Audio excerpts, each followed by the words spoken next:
안녕하세요. 알스맥자 민한쌤입니다. 한 주 잘 보내셨죠? 제가 만드는 맥주 중에 하나가 이제 오약꽃의 꿈이라고 하는 맥주가 있는데, 이 맥주의 양조 방향은 싱글홉입니다. 싱글홉 IPA 혹은 세션 IPA로 만들고 있어요. 알코올 도수가 그렇게 높진 않거든요. 5에서 5.5도 사이로 만들고 있기 때문에, 대신에 뭐 비터링, 플레이버링, 그 다음에 아로마 홉까지 모두 한 가지 홉으로만 만들어 오는 게 그 오약꽃의 꿈이라고 하는 그 세션 IPA의 양조 방향이에요. 맥주마다 양조 방향이 제가 이제 정했거든요. 그래서 그동안은 이제 모자익 홉을 좀 중심으로 양조를 했어요. 그런데 이번에는 치눅 홉이라고 하는 홉으로 싱글 홉 세션 IPA를 좀 만들어 봤습니다. 조금 위험 부담이 있는 선택이었어요. 왜냐하면 치누콥은 알파산이라고 하는 이 쓴맛을 내는 물질이 굉장히 많이 들어있죠. 뭐 12%, 13%까지 들어있고, 약간 그 레지너스 수지향 같은 향하고 뭐 페놀릭 같은 향, 페놀릭 향, 뭐 수지향, 그리고 파인향, 이 솔향 같은 어, 그런 것들이 이제 주된 홉 중에 하나예요. 굉장히 오래전부터 이제 크래프트 맥주에선 쓰였고요. 그 치누콥이 처음 나왔을 때는 뭐 그 아로마 홉으로 쓰이기도 했지만 비터링 홉으로도 일반적으로 그 크래프트 씬에서는 많이 쓰이는, 그런 홉이에요. 어, 이 치누콥을 싱그룹을 썼을 때는 약간 우려를 하긴 했어요. 개인적으로 과도한 좀 레지너스한 향, 그리고 비터링이 좀 많이 올라가지 않을까, 이게 쓴맛이 많이 올라가지 않을까라는 생각을 해서 좀 고민을 했는데 한번 과감하게 써보기로 했고, 홉을 이제 더블 드라이 호핑을 좀 해서 발효가 막 될 때 한번 넣고, 발효가 거의 이제 중간 정도에서 한 번 더 넣는, 그래서 더블 드라이 호핑을 좀 해서 결과를 지금 보고 있는데, 이 싱글 홉으로 맥주를 만들면 굉장히 그 양조자한테 좋은 점은 일단 그 홉의 특성을 명확하게 알 수 있다는 거예요. 홉의 특성을 명확하게 알 수 있기 때문에 그 홉을 다른 데 쓰거나 응용했을 때 이제 중요한 정보가 된다고 하는 이로운 점도 있죠. 근데 모자이크 홉 같은 경우는 싱글 홉으로 썼을 때 굉장히 그 막 풍성한 열대 과일 향, 뭐 파인애플이나 망고라든지 오렌지, 그런 뉘앙스들이 나기 때문에 누구든 좀 좋아할 수밖에 없는 그런 향이 나요. 근데 모자이크 홉이 그래도 많이 쓰이죠. 모자이크, 갤럭시 뭐 이런 홉들이. 그런데 치누 홉은 그런 좀 다른 계열의 향을 좀 갖고 있어서 고민이긴 합니다. 호불호가 좀 있을 수 있을 것 같아서. 그래서 지금 발효가 끝나서 지금 숙성 단계로 좀 들어갔는데, 일단 오약꽃의 꿈이 좀 제대로 나왔으면 좋겠어요. 예, 좀 걱정이 하나 있고, 덕수궁 돌담길이라고 하는 맥주도 지금 이제 태핑이 돼서 팔리고 있는데, 덕수궁 돌담길을 담아낸 맥주예요. 근데 포터 맥주거든요. 예, 뭐 스타우트로 해도 되고요. 근데 저는 포터라고 해서 좀 더 있어 보이니까 하고 있습니다. 있어빌리티가 되게 중요하잖아요. 그래서 포터 맥주를 만들었는데, 기존의 그때 정동에서라고 하는 포터 맥주를 기반으로 알코올 도수를 조금 더 올리고 한 0.5도 정도 올리고, 그리고 카카오 닙스라고 하는 재료를 넣었어요. 부가물을. 카카오 닙스를 이제 넣어서 다크 초콜릿 향이 좀 올라오게 만들었고, 그리고 프렌치 오크칩을 좀 넣습니다. 프렌치 오크칩을 좀 넣어서 오크 향도 좀 올라오게 해서 제가 좋아하는 스타일의 스타우트를 포터를 만들었는데 반응이 좋아요. 그 맥주가 잘 만들어졌다고 느껴질 때가 언제냐면, 제가 맛있다고 느껴질 때가 아니고 사람들이 주문을 많이 할 때, 그건 명확하거든요. 맥주를 드신 분들이 맛이 없으면 절대 다시 주문을 하지 않습니다.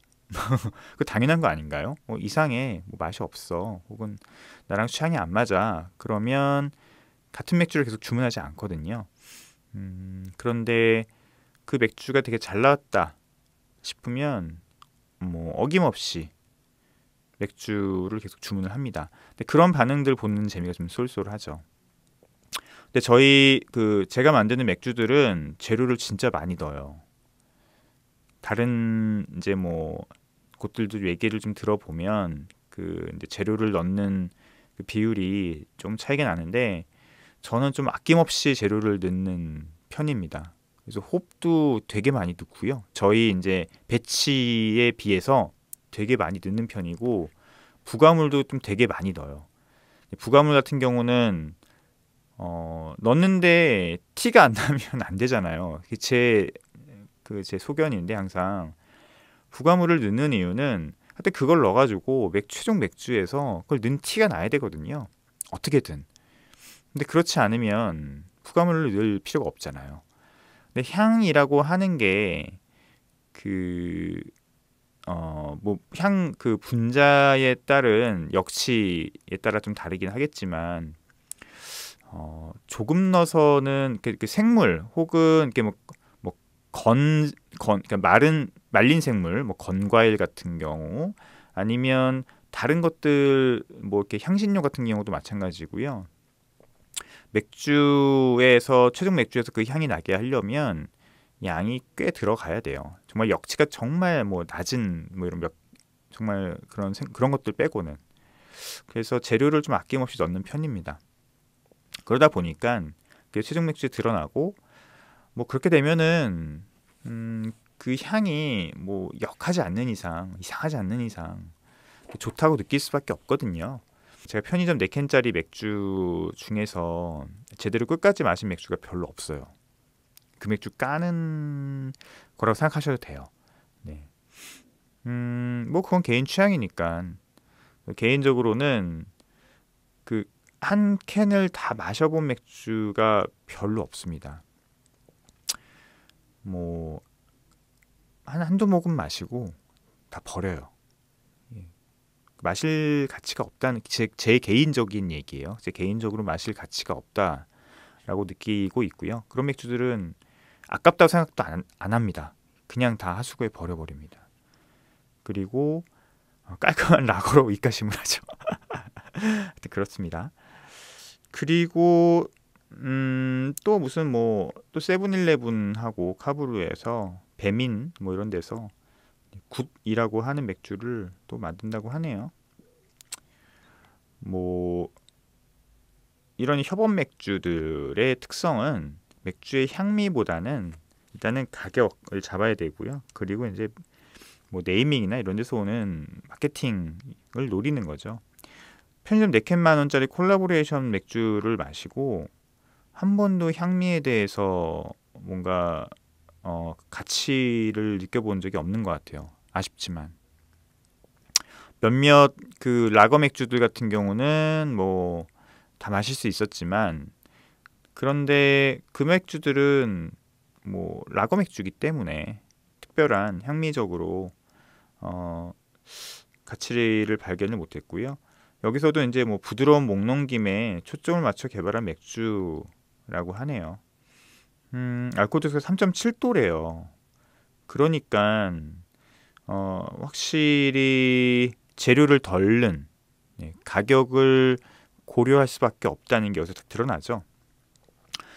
알코올 도수 3.7도가 나쁜 건 아니지만 그게 그 자체가 뭐 나쁜 가치를 주는 건 아니지만 3.7도라고 하는 알코올 도수는 어쨌든 몰트를 적게 넣은 거거든요.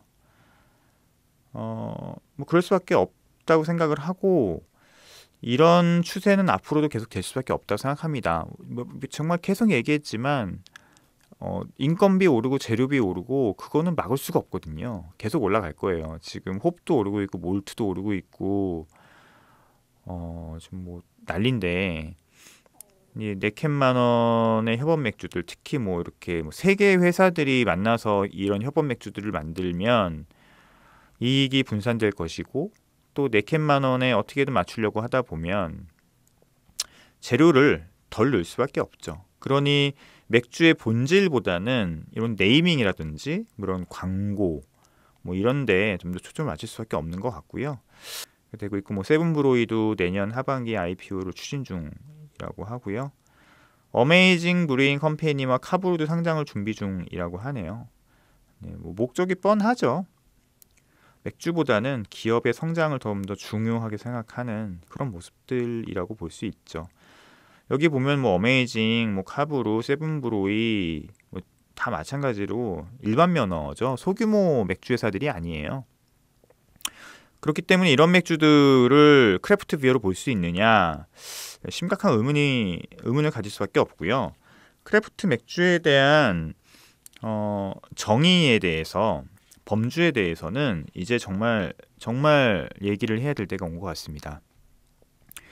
제가 몇 번 말씀드렸지만 전선이 항상 필요하거든요.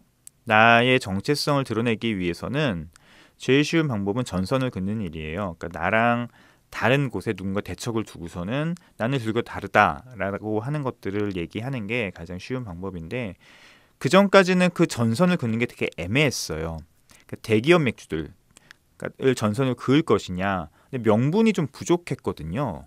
그런데 어떻게 보면은 저희처럼 소규모 브루어리들 같은 경우는 알아서 지금 전선이 좀 그어지고 있어요. 이건 뭐 우리가 긋고 싶어서 그은 게 아니고 그냥 그어졌어요. 그러니까 대기업 맥주와의 확실한 전선을 긋는 게 좀 힘들면 그러면 지금 나오는 일반 면허를 갖고 있지만 수제 맥주를 만들다고 하는 곳과는 전선을 확실히 그을 수 있습니다.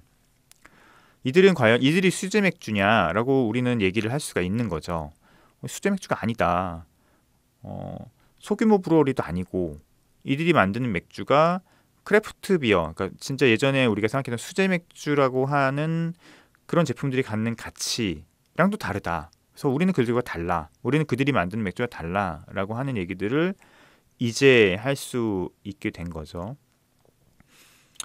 무난한 맛이라고 하는 얘기들이 기사에 나오고 있고요. 원가의 상한선이 걸리면서 개성 있는 맥주를 만들기보다 편의점 맥주 콘에 선택받을 만한 무난한 맥주의 맛을 만드는 데 집중할 수밖에 없다. 당연하죠. 개성 있는 맥주가 나올 수가 없어요.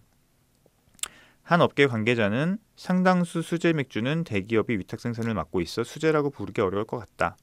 최근 수제 맥주 시장 트렌드가 맛보다는 마케팅에 집중되어 있는 것은 사실이라고 합니다. 근데 이게 트렌드거든요. 트렌드는 정말 한 번에 훅 떨어져요. 훅 떨어집니다. 그 얘기 들으셨어요? 소주도 처음처럼 빠삐코 나온 거 보셨어요? 와, 진짜 보면서 갈 때까지 가는구나. 이게 이 콜라보레이션이라고 하는 게 한탕 해먹을 수 있으면 뭐 본질이고 뭐고 그런 것들 생각하지 않는구나라는 뭐 재미로 한번 할 수는 있겠죠. 그죠? 재미와 본질은 조금 재미가 본질일 수도 있지만 이 주류에서는 특히 이제 어느 정도 프리미엄 주류에서는 재미가 본질이 될 수는 없거든요. 그건 너무 명확하기 때문에 하여튼 이렇게 맥주 뉴스를 살펴봤습니다. 계속 이런 뉴스들이에요. 자, 제가 마신 맥주들에 대해서 계속 얘기를 해드리고 있는데 첫 번째 얘기는 해드릴 맥주 말이 안 나. 꼬이냐 아침이어서. 첫 번째 말씀드릴 맥주는 장미에일이에요. 장미에일. 바네하임의 장미에일인데요. 바네하임 맥주는 제가 되게 많이 마셔본 맥주기 때문에 각 맥주의 특성들에 대해서 설명을 그냥 해드릴 수 있어요. 그런데 장미에일도 꽤 오래전부터 마셨던 맥주거든요. 근데 요번에 마신 장미에일은 다르더라고요. 장미에일은 실제 맥주에 장미꽃, 식용 장미꽃을 넣어서 만든 맥주예요. 고급 맥주죠. 원래는 그런 장미 향들을 내려고 하면 가양을 하면 가장 쉬운데 실제 식용꽃을 넣어서 만든 맥주이기 때문에 품도 많이 들어가고 재료비도 비싼 맥주예요. 그럴 수밖에 없어요. 그런데 예전에 장미에일은 마시면 장미향이 이렇게 도드라지거나 이렇게 잘 못 느껴질 때도 좀 있었거든요. 솔직히 말씀드리면. 근데 이번에 장미에일은 와, 그 장미향이 굉장히 섬세하면서도 싹 도드라지더라고요. 깜짝 놀랐어요. 너무 좋은 거예요. 그러니까 우리가 일반적으로 장미향 하면은 이제 아로마 키트를 통해서 주로 맞는 경우들이 많은데 혹은 이제 향수에서 나오는 장미향을 생각하는 경우들이 많은데 실제 장미꽃이 들어가서 맥주에서 이 로즈의 향, 로즈 아로마가 딱 느껴지니까 너무 좋더라고요. 완전 베스트, 최고. 그래서 이번에 만약에 장미 에일 드실 수 있는 기회가 있으면 꼭 드셔보십시오. 이번 장미 에일은 찐입니다. 바네암의 장미 에일은 장미 향이 맥주에 들어갔을 때, 장미 꽃이 맥주에 들어갔을 때 장미 향이 이렇게 발현될 수 있구나라는 것을 또 우리가 느낄 수 있는 좋은 교보제이기도 하죠. 식용꽃을 넣어서 맥주에 꽃향이 나게 하는 맥주는 거의 바네함의 장미 에일밖에 없지 않을까. 벚꽃 라거도 있죠. 근데 벚꽃 라거 같은 경우는 벚꽃 자체가 향이 도드라지지 않기 때문에 향보다는 어떤 그 의미나 가치에 중심을 두고 마시는 맥주라고 하면 장미 에일은 정말 그 장미 향이 멋있는 맥주였습니다. 또 너무 강하게 나면은 향수 같거든요. 그래서 그 정도를 조절하는 게 되게 중요해요. 너무 강에 탁 튀어오르면 뭐 장미 그 액기스를 넣은 것 같고 혹은 향수 같은 느낌이 나서 조금 부정적인 느낌이 들 수 있는데 이번에 장미 에일은 어우 너무 멋졌어요. 그래서 제가 칭찬을 해드렸다는. 그리고 두 번째 소개시켜드릴 맥주는 생페이eng의 쿼드루펠이에요. 생페이eng은 꽤 오래전부터 수입이 되고 있는 벨기에 맥주죠. 생페이eng 세종이 거의 그 메인이고요. 생페이eng 세종 진짜 괜찮습니다. 생페이eng 세종은 국내에서 마신 정통 세종 중에서 손꼽을 만한 그런 퀄리티의 세종이에요. 그런데 생페이eng에서 그거 말고도 이제 다른 맥주도 다른 스타일들이 나오긴 하는데 이번에 쿼드루펠을 저는 처음 봤어요. 이번에 처음 수입된 건지 아니면 그동안 수입이 됐는데 제가 못 마셔본 건지 생페이eng 쿼드루펠을 마셔봤습니다. 쿼드루펠은 제가 또 사랑에 맞지 않는 스타일이죠. 제가 약간 고도수 스타일의 맥주들을 좋아한다고 말씀드렸잖아요. 임페리얼 스타우트나 쿼드루펠 같이 10도 언저리에 있는 맥주들을 애정하는데요. 이 쿼드루펠의 가장 큰 특징은 그 다크프루트의 향들이에요. 다크프루트의 향들이 나오는데 실제 다크프루트이 들어간 건 아니고 이런 뭐 건자두나 아니면 뭐 블랙베리 뭐 이런 그 향들이 나오는 맥주의 경우를 좀 생각해 보면 몰트하고 효모에서 나오는 상호작용, 상호 반응에서 나오는 경우들이 꽤 있는 것 같아요. 일단 색깔이 어둡죠. 그 쿼드루펠 같은 경우는 색깔이 SRM이 뭐 25 이상, 뭐 28 이상 이렇게 색깔이 좀 어둡고요. 약간 다크 브라운 컬러라고 보시면 돼요. 완전 블랙은 아니고. 그리고 다크 몰트를, 그러니까 다크 브로트는 다크 로스팅의 몰트를 쓸 수밖에 없고, 또 이 벨기에 효모에서 나오는 이 효모 향들이 결합이 되면서 이게 묘한 이 다크 프루트의 향들이 나옵니다. 그래서 저는 이제 건자두나 특히 이제 블랙베리 같은 향들이 이 쿼드루펠에서는 제가 굉장히 좋아하는 향들이거든요. 물론 이 뒤에 그 쿼드루펠 같은 경우는 벨지안 이스트가 갖고 있는 이스티함들 혹은 약간의 페놀릭한 향들도 역시 있고요.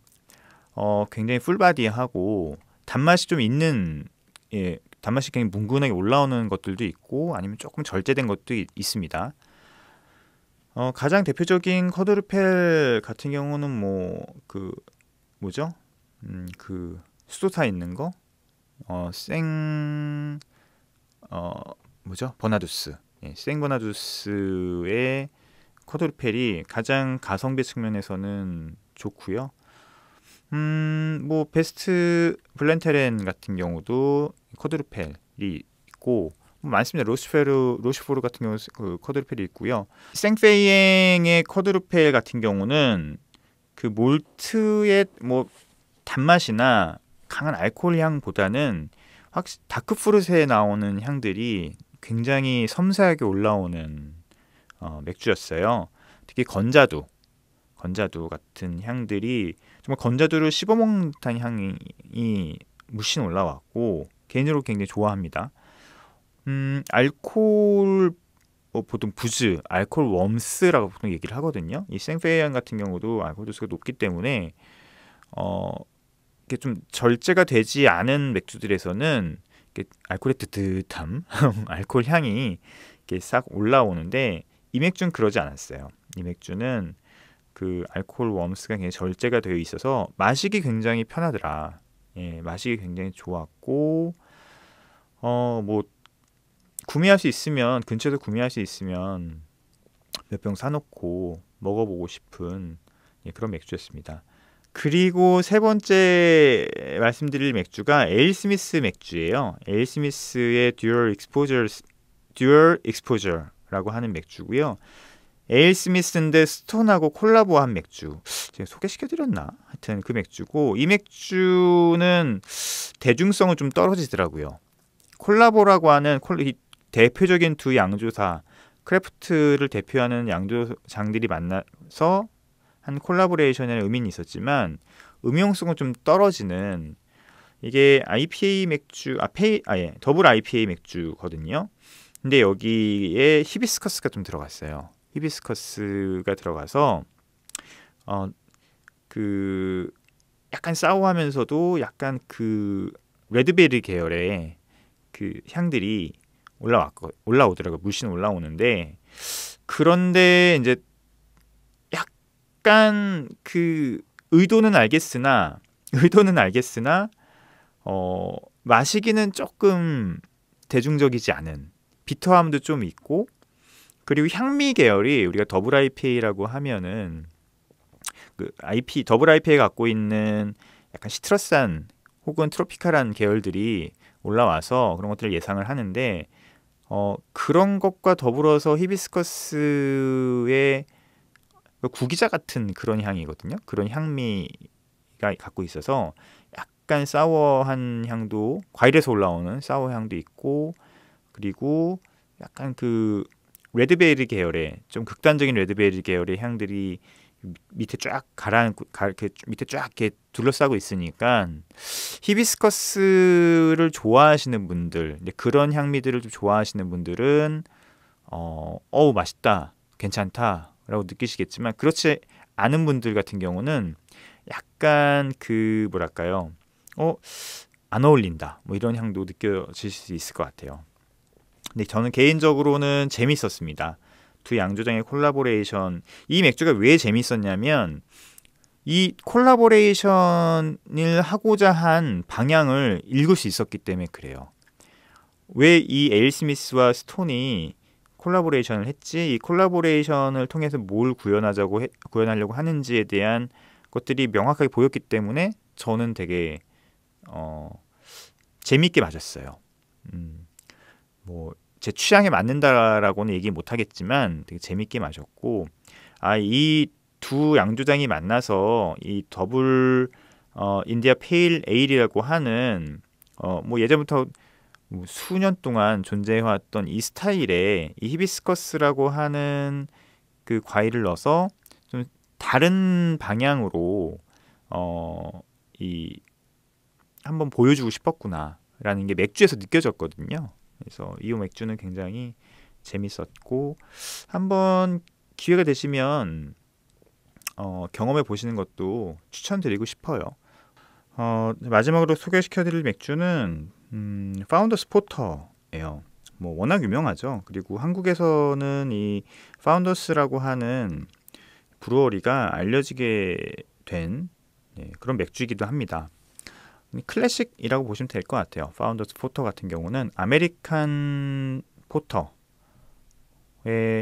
클래식이라고 생각하셔도 될 것 같고 아메리칸 포터라고 하면 뭐 솔직히 얘기해서 정체가 불분명한 그런 녀석이죠.